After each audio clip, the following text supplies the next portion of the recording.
Hello everyone, welcome back to my channel. My name is Graham Smith and today we're going to be looking at the teleological argument for God's existence. Some of you may be familiar with the intelligent design or rather fine-tuning argument, which is essentially the same thing as the teleological argument.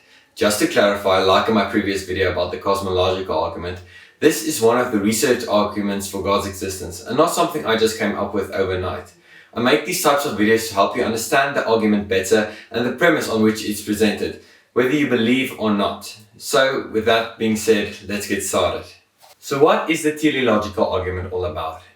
It is based on the principle that when an outcome or model, specifically the one particular outcome that whether the universe could support life, is very finely sensitive to the value of free parameter, meaning that our universe should have been very finely tuned for it to be able to support life. In physics, we have 31 fundamental constants, and about 10 to 12 of these constants can be considered as finely tuned for the existence of life. We know this because physicists and cosmologists like Dr. Luke Barnes have experimented with changing the dials of these constants by either increasing or decreasing it. And from there they draw a conclusion to how the universe would change if these constants were different. The most famous of these constants is what we call the cosmological constant. In about 1998, we discovered that the universe was expanding at an accelerating rate. We found this, for example, by looking at another galaxy far away from us, and we saw that it was moving faster away from us each day than was the previous day. We calculated this acceleration rate, and the cause for this is what we call dark energy, which is basically what physicists call something if they don't have another name for it. And this specific type of dark energy is what we call the cosmological constant. This acceleration rate, which is calculated with the cosmological constant, was just right that it allowed life to begin.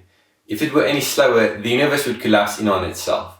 Faster, then nothing would stick to anything, because you would get individual protons and electrons isolated in empty space. Changing the dials of these constants caused the universe to take a drastic step towards simplicity, in contrast to our universe, which is really complex in the way that it permits the existence of intelligent life forms. Let's take another scientific constant, for example.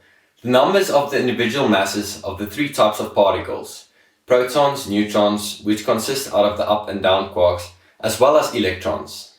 Okay, to help better explain this, let's create an invisible three-dimensional cube here, where you can move the values of the masses around in, with the bottom limit being 0 and the upper limit being what we call the Planck limit, which is basically the limit that the scientific theory of these masses presents. In this three-dimensional invisible cube, which consists out of the values of the masses of protons, electrons and neutrons, you are going to have to stay in a very specific area of the cube with a numbering range that is just right to allow the complexity of life to be able to form, like we have on Earth. Furthermore, if you want the sequence where basic things like quarks form protons and neutrons, which react with electrons and then goes on to form atoms, which goes on to form complex life, you are going to want to stay in a very specific spot in that area. And my friends, we just so happen to be in that specific spot with that value. This is not even to talk about your DNA configuration and how incredible you are. To ease you into the intelligent design part of things, and then the one who was responsible for designing all of the cosmos, let's take a simple example. Let's say you were one day walking down the beach and you come upon a sentence written in the sand that states, "John loves Mary." Now, are you going to think that a crab or even a wave somehow formed those letters in the sand? No, that wouldn't be your first instinct.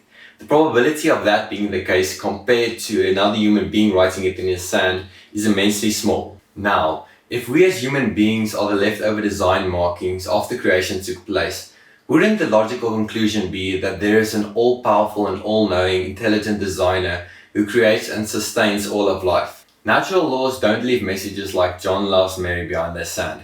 And just evolution isn't responsible for the messages we find within ourselves, aka DNA. DNA is a 4-letter genetic alphabet that every living thing has. It communicates information much like the English alphabet does. One of the most popular atheists, Richard Dawkins, explains in one of his books, The Blind Watchmaker, that the amount of information in a so-called simple amoeba is equivalent to 1,000 complete set volumes of Encyclopedia Britannica. 1,000 complete sets of Encyclopedia Britannica. Now, the question is, do you really have that much faith to believe that this was a result of natural law? To believe that this resulted from natural law is like believing that the Library of Congress resulted from an explosion in a printing shop. I don't know about you, but I don't have that much faith in natural law. The first life required an intelligent cause, and now all subsequent life also requires an intelligent cause. You are remarkably designed. Each of your cells has an amount of information equivalent to 2,500 200-page books. So, ladies and gentlemen, isn't it clear by now that there has to be an intelligent cause outside of our universe that is able to create and sustain all life? That form of intelligence is, from a theistic point of view anyway, who we call God. I really hope you understand the teleological argument for God's existence a bit more now, and that you enjoyed this video. Just a reminder, this video's purpose was to help explain to you what the teleological argument is and to give you a few examples to help you make more sense of it.